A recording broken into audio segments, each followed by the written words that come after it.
విశ్వాసులకి సహాయము, విశ్వాసులకి దీవెన దేవుడు మనకు దయచేయాలంటే మొట్టమొదట మనము ప్రార్థన చేయాలా? రెండోదిగా దేవుని వాక్యం చదువుకోవాలా? మూడోదిగా దేవుని వాక్య ప్రకారంగా మనము జీవించాలా? అది మనకు బలము. ఒక విశ్వాసి అభివృద్ధి పొందాలంటే, ఒక విశ్వాసి ఆశీర్వదించబడాలంటే అది బలము.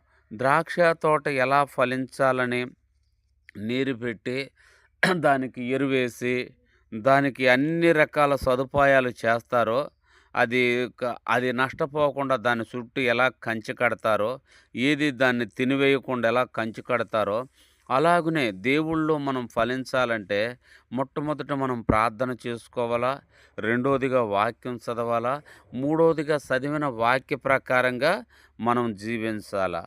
అప్పుడే మనం యేసుక్రీస్తు ప్రభువారిలో, దేవుళ్ళో మనం ఫలించే వారంగా ఉంటాము.